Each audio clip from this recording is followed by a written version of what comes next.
Hello students, welcome to the English class. Today I am going to continue with the same chapter that we began in the last class, that is On the Face of It, written by Susan Hill. And it is the sixth chapter of your supplementary reader Vistas. Now let us recollect what we read in the last class in this story. So we had seen that the story begins with a teenage boy entering a garden, and his face is burnt on one side due to an accident which in which the acid fell on his face and burnt half of his face or one side of his face, and he suffers from inferiority complex, so he enters into the garden to hide himself as he is afraid of facing the people, and he fears being teased by others for having such a face. But when he enters, he finds someone already present there, and that surprises him, and he tries to leave the place, but he is stopped by the old man, Mr. Lamb, who is the owner of the garden. And then Derry, the little boy, a teenage boy, feels guilty for entering the garden without any permission because he thought that the garden was empty, there was nobody living over there, or it was not owned by anybody.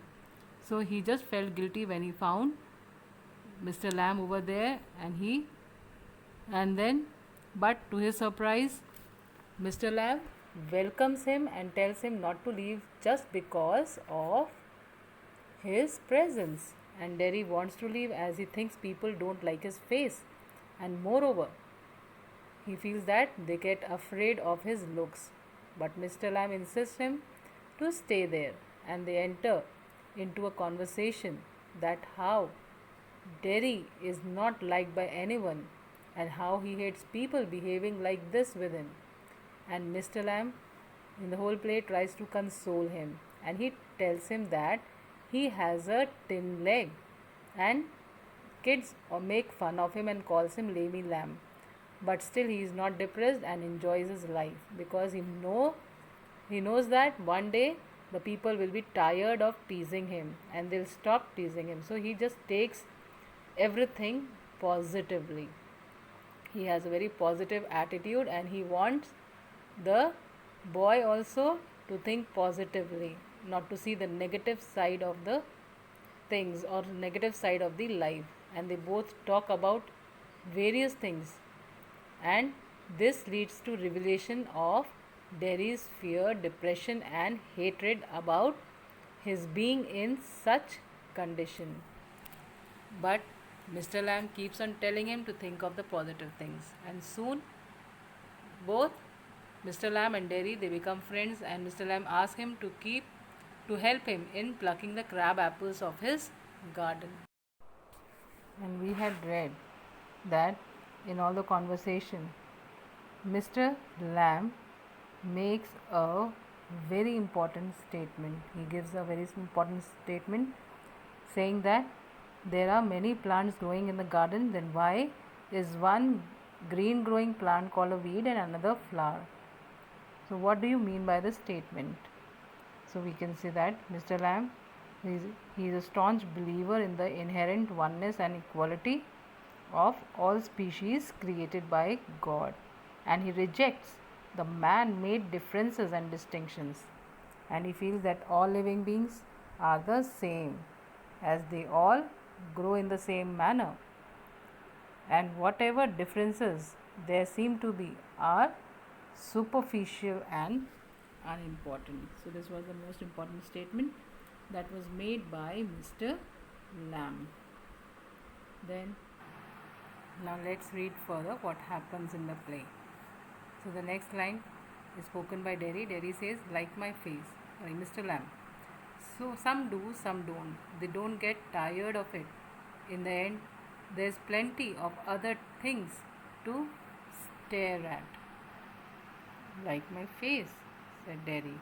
Mr. Lamb, like crab apples or the weeds or a spider climbing up the silken ladder or my tall sunflower. Then Derry says things. Mr. Lamb, it's all relative, beauty and beast. Derry, what's that supposed to mean? Mr. Lamb, you tell me. Then Derry, you needn't think they haven't all told me that fairy story before. It's not what you look like, it's what you are inside. Handsome is as handsome does. Beauty loved the monstrous beast for himself, and when she kissed him, he changed into a handsome prince. Only he wouldn't. He'd have stayed a monstrous beast. I won't change. Then Mr. Lamb. In that way, no, you won't, Derry. And no one will kiss me ever. Only my mother, and she kisses me on the other side of my face. And I don't like my mother to kiss me. She does it because she has to. Why should I like that? I don't care if anybody ever kisses me. Mr. Lamb, ah, but you do care if you never kiss them. Derry, what? Mr. Lamb, girls, pretty girls, long hair and large eyes, people you love. Derry, who would let me? No, not one. Mr. Lamb, who can tell? So, in these lines, in this conversation, the word monstrous means horrible. So, the narrator in these lines says that that Derry commented that the other things mentioned by Mr. Lamb were things, that is, they were non living.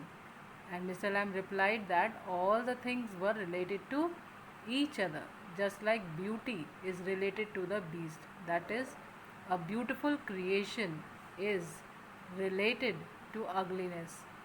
And Derry was confused, and Mr. Lamb asked for Derry's opinion.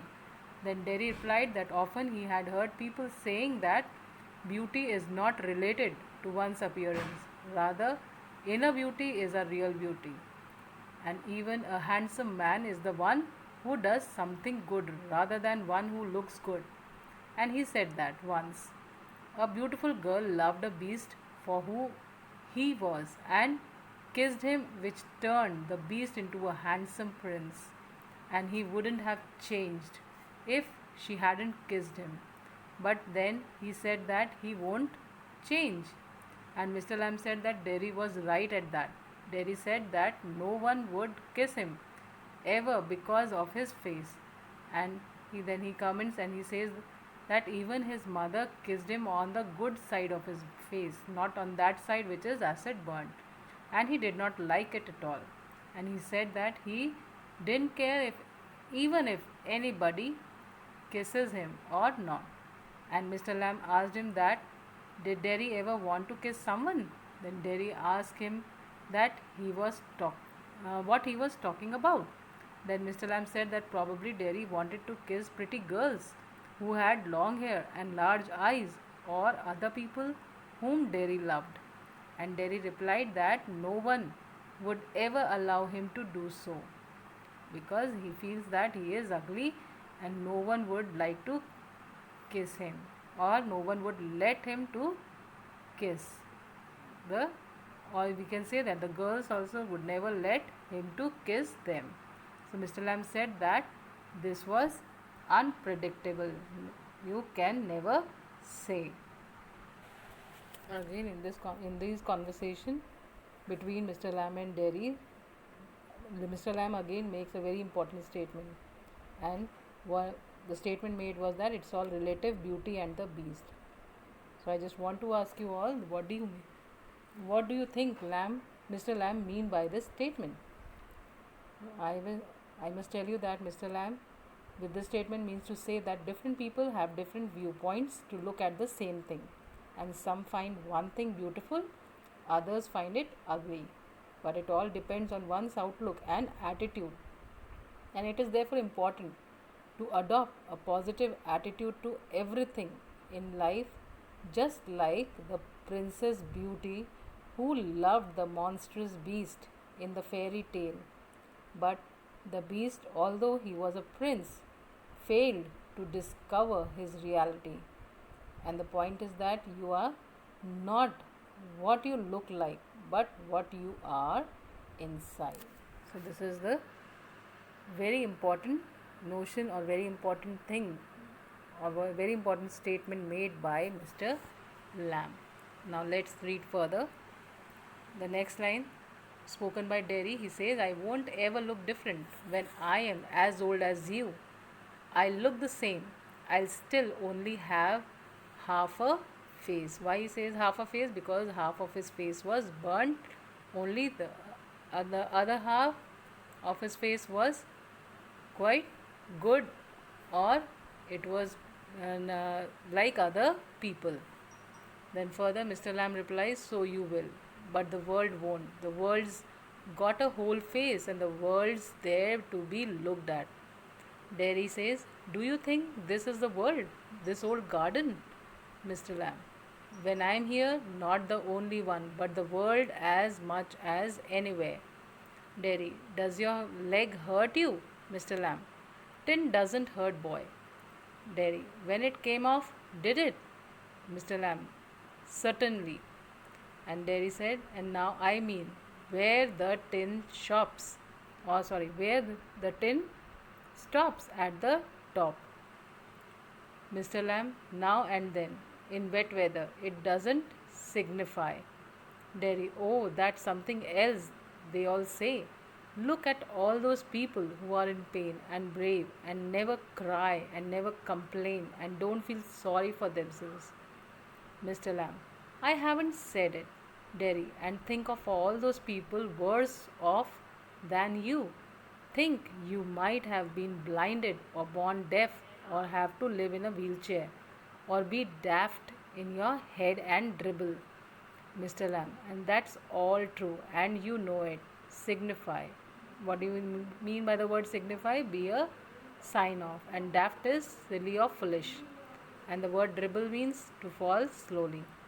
So in these lines, the narrator says that Derry, he said that he will never look different. Why? Because he is going to remain the same. He will continue to look ugly. When he will be as old as Mr. Lamb, then also he feels that he will have only half a face. And Mr. Lamb said that yes, he will always have half a face, but the world was full of so many things to look at. So he must look at its beauty. And Derry questioned him. That was the garden, the whole world for him. Then Lamb said that when he was present in the garden, then the garden was his world. Then he then questioned him whether his leg hurt. Lamb replied, Mr. Lamb, he replied that tin didn't hurt and it never pained. And Derry then asked him if he suffered pain when he lost his leg. Then Lamb said that it pained back then.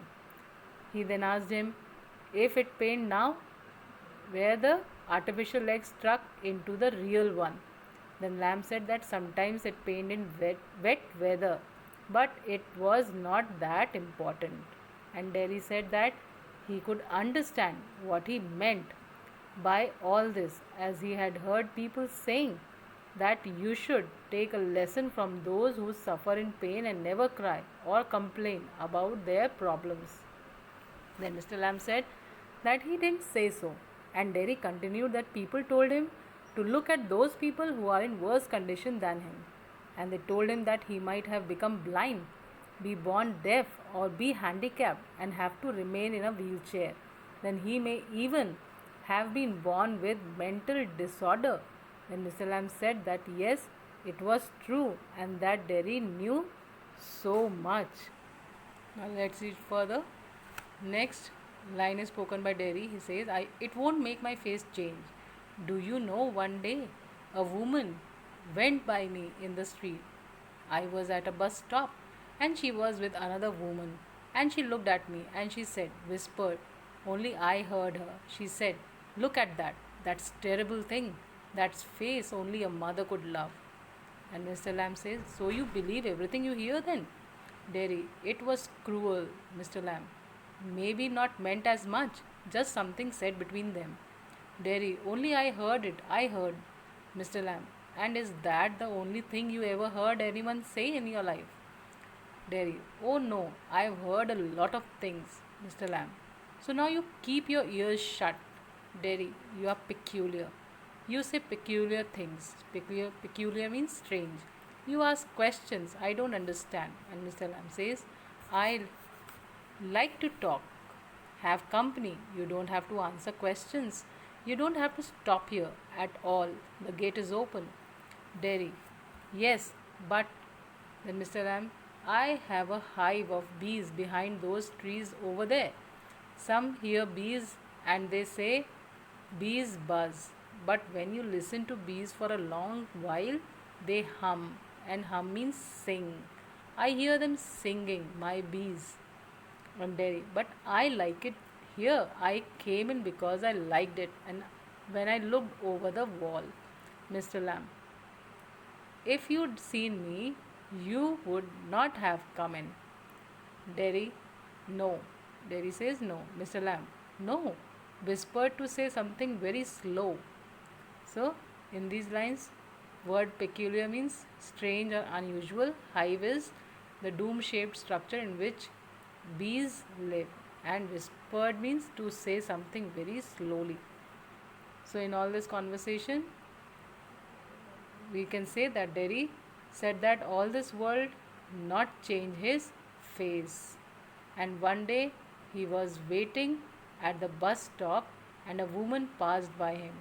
And he heard her telling another woman that he had such a terrible face and that only his mother could love and love him and no one else could. And Mr. Lamb asked him, did he believe what he heard? Then Derry stressed that he heard it, and Mr. Lamb asked that that was the only thing he had heard from someone. Derry said that no, he had heard many things too, and Lamb suggested him to shut his ears then. That is, he should ignore all this. And Derry found Lamb's words strange and added that he couldn't understand his questions. And Mr. Lamb said that he liked to talk and also liked the company of others. And he also told him that there is no need to answer him as the gates were open he could leave if he wanted to. But Derry did not leave and he seemed unsure of it whether he wants to leave or not. But Mr. Lamb said that there was a beehive in one of the trees and people considered the buzzing sound of the bees to be a noise, but for him it was a song sung by the bees and he liked the bees singing. And Derry explained that he had liked the place from outside and so had entered the garden. And Mr. Lamb questioned that would he have entered had he seen Mr. Lamb? To which Derry replied in the negative, that he would have never entered the garden. So, in all this conversation, we can say that through the incident of buzzing or humming of bees, the author wants to bring out the incident want to bring home the point that life treats us the way we take it. That is, we will hear what we want to hear, and music and noise coexist, and if we choose music in life, we lead a life full of cheer, and if we pay heed to the noise, that is the all the wrong things alone, our life is a bundle of frustrations. Our life will turn into a frustrated life. Or in other words, we can say that life treats us the way we treat it. And we had seen in the conversation that once Derek had overheard two women at the bus stop talking about him, and one woman looked at him and whispered to the other, look at that, that's a terrible thing, and that's the face only a mother could love. And Derek happened to overhear this conversation and felt that it was cruel. When he recounted it before Mr. Lamb, then Mr. Lamb tried to remove Derek's upset, and by saying that the woman's conversation might not have been as cruel as he thinks, and he dismisses it as a casual conversation, which Derek ought not to have taken so seriously or sensitively, and he wanted Derek to just not to take that thing or that conversation in a negative way. Now let's read further. The next line or next statement is by Derry. Derry says it had have been trespassing. Mr. Lamb, that's not why. Derry, I don't like being near people when they stare when I see them being afraid of me, Mr. Lamb. You could lock yourself up in a room and never leave it. There was a man who did that. He was afraid, you see, of everything, everything in this world. A bus might run over him, or a man might breathe deadly germs into him, or a donkey might kick him to death, or lightning might strike him down, or he might love a girl and the girl would leave him. And he might slip on a banana skin and fall, and people who saw him would laugh their heads off. So he went into the room and locked the door and got into his bed and stayed there. Derry, forever? Mr. Lamb. No, for a while. Derry, then what? Mr. Lamb. A picture fell off the wall onto his head and killed him. Then Derry laughs a lot. And Mr. Lamb says, you see, Derry, but you still say peculiar things. Then further he says, Mr. Lamb says, peculiar to some. So in all this conversation, the word trespassing here means enter without permission or to enter secretly. And strike means hit. So in these lines, the narrator says that Derry said that if he would have entered his garden even after knowing that he was there, it would have been without his permission. And Mr. Lamb said that was not the real reason. And Derry said that he did not like going near people as they got afraid of him and stared at him. Then Mr. Lamb suggested that he could lock himself in a room forever. And then he narrated a story about the man who locked himself in his room as he was afraid of everything. The man thought that he would meet with an accident with a bus, he would catch infection from someone, a donkey would kick him to death, the lightning may hit him, or he may die because the girl whom he loved may leave him, or he may even slip off a banana and people would laugh at him. And in order to safeguard himself from all such incidents, what he did? He locked himself in his room. Then Derry surprisingly asked Mr. Lamb if he locked himself forever. Then he replied that no, he did so for a while. Then Derry asked him what happened next, and Mr. Lamb replied that a picture fell on his head and he died. And this made Derry laugh a lot, and he said that Mr. Lamb narrated strange talks. Then Mr. Lamb said that they were strange for some people. Why do you feel that Mr. Lamb narrated the story of a man who locked himself in a room because he was afraid? We can say that Mr. Lamb tells the story of a man who had locked himself in a room just because he was terribly afraid of everything, in order that Derek could realize that recoiling into oneself and building a shell around oneself does not help. And what Derek needed to do was to shed his fear, his complex and self-hatred, and live life fully. So this is the main message that this is the main thing that he wanted to teach Derek through the story that he narrated about the man who confined himself in a room in a fear with that something or he may not meet with such incident that would end up his life, or he would have to face the such things which he could not bear.